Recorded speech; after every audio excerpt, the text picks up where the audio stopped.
প্রায় রাতেই জিএফ আমাকে ফোন করে ওয়েটিংয়ে পেত। আমি কথা ঘুরিয়ে বলতাম, বেবি আমার ফ্রেন্ড কল করেছিল। জিএফ আমার কথা বিশ্বাস করে বলতো, আচ্ছা ঠিক আছে।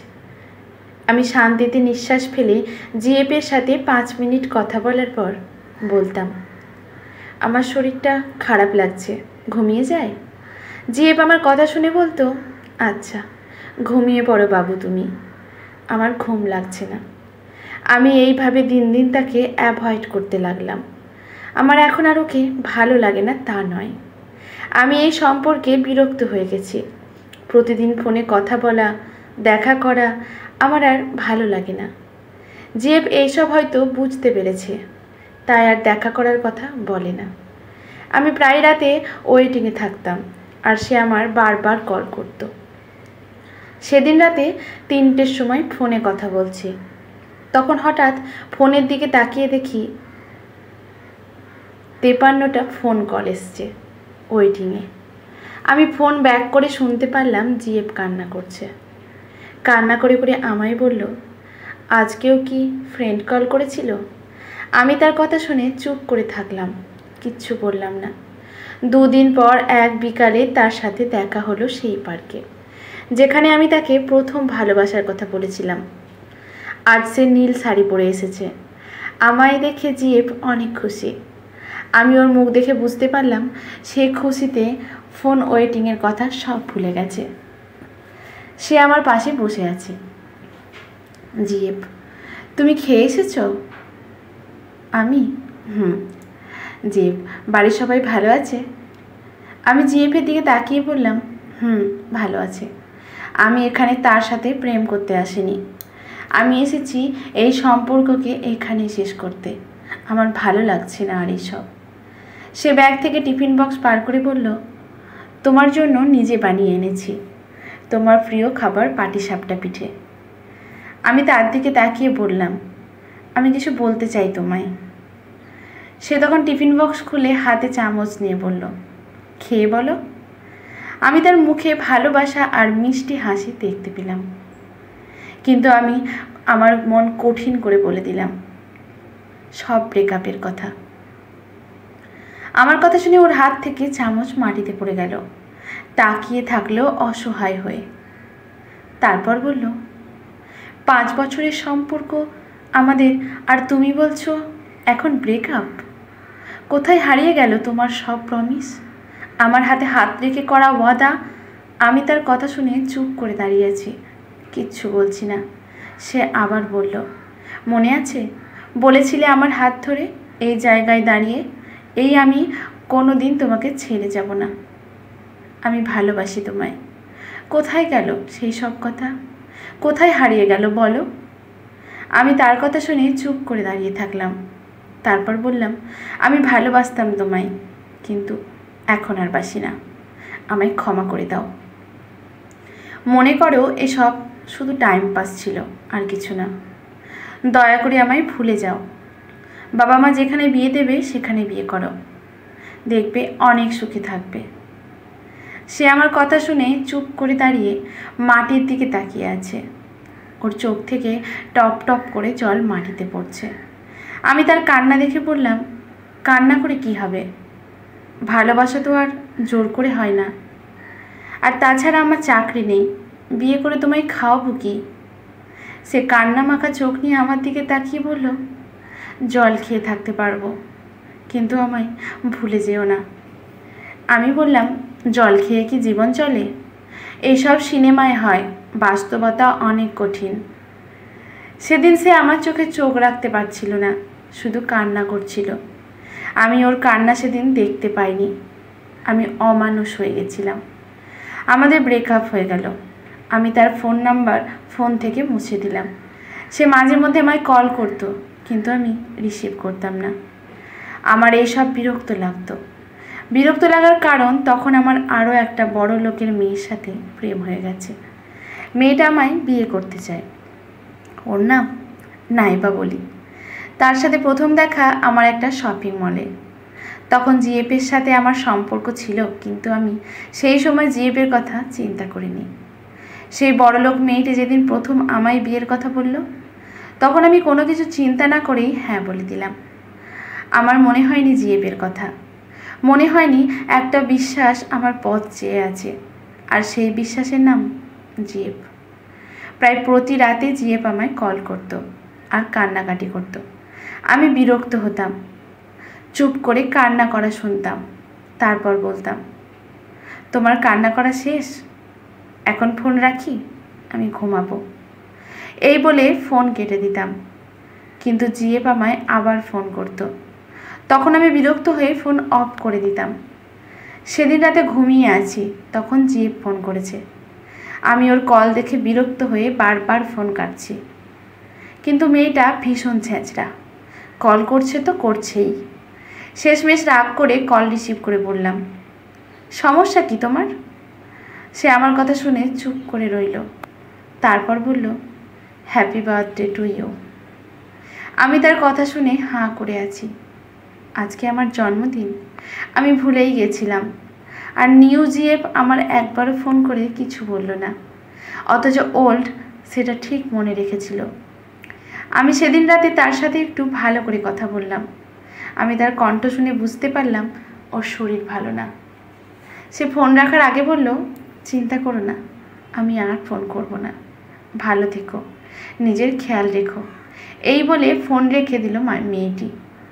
আর বড়লোক মেয়েটি অবশ্য পরের দিন আমার জন্মদিনের উইশ করলো আর বলল, বাবু আমি ঘুমিয়ে গেছিলাম রাতে, প্লিজ রাগ করো না।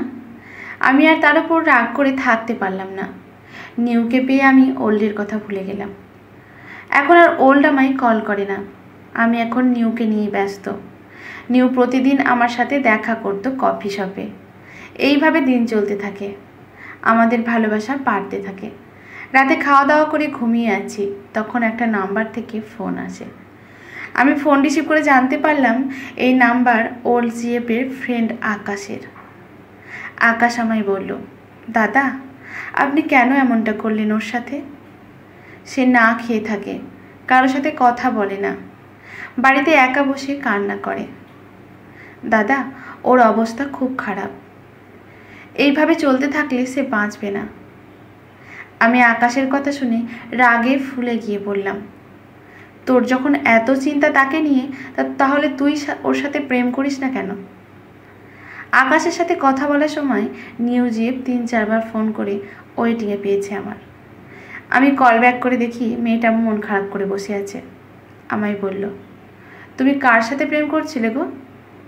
আমি বললাম, কেউ না, ভাই ফোন করেছিল। কিন্তু সে আমার কথা শুনল না, মন মরা হয়ে কথা বলল। আমি বুঝতে পারলাম মেয়েটা আমায় অনেক ভালোবাসে। আমি পরের দিন তার সাথে দেখা করলাম, আমার সামনে মন খারাপ করে বসে আছে। আমি চকলেট দিয়ে বললাম, আমি সত্যি কাল রাতে কোনো মেয়ের সাথে কথা বলিনি। অনেক বোঝানোর পরে সে আমার দিকে তাকিয়ে বলল, আচ্ছা বিশ্বাস করলাম তোমায়। আমি তার কথা শুনে শান্তিতে নিঃশ্বাস ফেললাম। সে আমার হাতে হাত রেখে বলল, আমি তোমায় ছাড়া বাঁচব না, আমি শুধু তোমাকে ভালোবাসি, বিশ্বাস করি, আমার বিশ্বাস নষ্ট করে দিও না। আমি তার কথা শুনে চুপ করে থাকলাম, চিন্তা করতে থাকলাম মেয়েটা আমায় কত ভালোবাসে। তারপর বললাম, না আমি তোমাকে ছেড়ে কোথাও যাব না। আমি কথা বলা শেষ করার সাথে সাথে একটা ছেলে এসে আমাদের পাশে দাঁড়ালো। মেয়েটি ছেলেটাকে দেখে চমকে গেল। ছেলেটা বলল, তুমি এখানে কি করছো? তুমি না বললে তোমার শরীর খারাপ, বের হতে পারবো না? আমি এইসব শুনে হাঁ। জানতে পারলাম এই ছেলেটা তার বিএফ। নিউ জিএফ ছেলেটিকে বলল, জান আমার কাজিনের সাথে দেখা করতে এসেছি। আমি তার কথা শুনে হাঁ করে বসে আছি। রাতে দাঁড়িয়ে আছি ছাদের, আজ ওল্ডের কথা অনেক মনে হচ্ছে। আমি খারাপ একটা মেয়ের সাথে অন্য জিএফের মতো ভালো মেয়েকে ছেড়ে দিলাম। আমি কেন বুঝতে পারলাম না যে মেয়ে প্রথম দেখাতে লাভ ইউ বলতে পারে সে মেয়ে কেমন হতে পারে। আমি সেদিন তার কান্না দেখিনি, আমি মানুষ না। নিজের অজান্তে আমার চোখ থেকে জল পড়ল মাটিতে। রাতে অনেকগুলো ঘুমের ওষুধ খেয়ে ঘুমিয়ে গেলাম, আর কিচ্ছু বলতে পারি না। চোখ খুলে দেখি হাসপাতালে আমি, পাশে মা আর বন্ধুরা। মা কান্না করছে। বাবা বাইরে ডাক্তারের সাথে কথা বলছে। আমি হাসপাতাল থেকে 2 দিন পর ছাড়া পেলাম। বাড়িতে এসে শুয়ে আছি বিছানায়। তার কথা অনেক মনে হচ্ছে। আমি মাকে বললাম, মা আমার ফোনটা দিয়ে যাও। মা ফোনটা দিয়ে চলে গেল।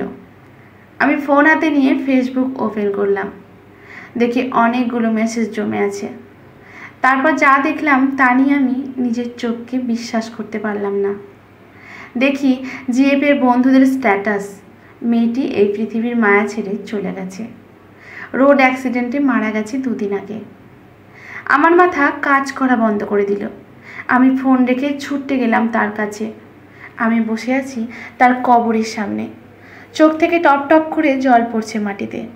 আমি তাকিয়ে আছি মাটির নিচে ঘুমন্তর দিকে। আমার মনে হলো সেদিন এর কথা।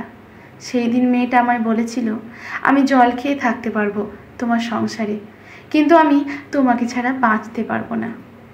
আমি আজ কথা চিন্তা করে কান্না করছি। আমি পাগল হয়ে যাচ্ছি। আকাশের দিকে তাকিয়ে বললাম, হে আল্লাহ, আমার ভুল হয়ে গেছে। আমি আর ভুল করব না। আমার কাছে তাকে ফিরিয়ে দাও। আকাশে মেঘ জমে আছে। আমি কান্না করছি, তখন মেঘে বিশাল জোরে গর্জন করে উঠল। আমি চমকে গিয়ে উঠে বসলাম বিছানায়। দেওয়াল ঘড়ির দিকে তাকিয়ে দেখি রাত 2টা। আমি কি এসব স্বপ্নে দেখেছি এত সময়? আমি ভয়ে ঘেমে গেছি। তাহলে কি নিউ জিএফ নামে কেউ নেই? আর ওল্ড জিএফের সাথে আমার ব্রেকআপ হয়নি? আমি ফোনে ডায়াল লিস্ট দেখলাম। নিউ নামের কারো নাম্বার নেই, সব নাম্বার ওল্ড জিএফের। এর মানে এত সময় সব কিছু আমি স্বপ্নে দেখছিলাম। আমি পাগলের মতন বাইরে পার হয়ে গেলাম। গিয়ে দেখি বাইরে সত্যি বৃষ্টি হচ্ছে আর মেঘ ডাকছে। আমি বাইক নিয়ে জিএফের বাড়ির সামনে এসে দাঁড়ালাম। বৃষ্টিতে আমি ভিজে গেছি। আমি তাকে ফোন করে বারান্দায় আসার কথা বললাম। সে বারান্দায় এসে এত রাতে আমাকে দেখে অবাক হয়ে গেল। বলল, পাগল হয়ে গেছো তুমি? আমি বললাম, হ্যাঁ, তোমার প্রেমে আমি পাগল হয়ে গেছি। তোমাকে দেখতে ইচ্ছা করছিল, তাই চলে এসেছি। আমি নিচে থেকে ওপরে বারান্দায় দাঁড়িয়ে থাকা তার সাথে ফোনে কথা বলছি। সে হাসি দিয়ে বলল, পাগল একটা। এই বলে ভেতরে গিয়ে একটা ছাতা এনে উপর থেকে আমার দিকে ছুঁড়ে দিল। আমি ছাতা হাতে দাঁড়িয়ে আছি। আশেপাশে কেউ নেই। বৃষ্টি হচ্ছে ঝমঝমিয়ে। সে আমার দিকে তাকিয়ে আছে বারান্দা থেকে, আর আমি তাকিয়ে আছি তার দিকে। মন ভরে দেখছি দুজনাকে। আজকের এই মিষ্টি প্রেমের গল্পটি এখানেই সমাপ্ত। যদি আপনাদের ভালো লাগে, লাইক, শেয়ার, কমেন্ট করে আপনাদের একটা মতামত জানাবেন। ধন্যবাদ।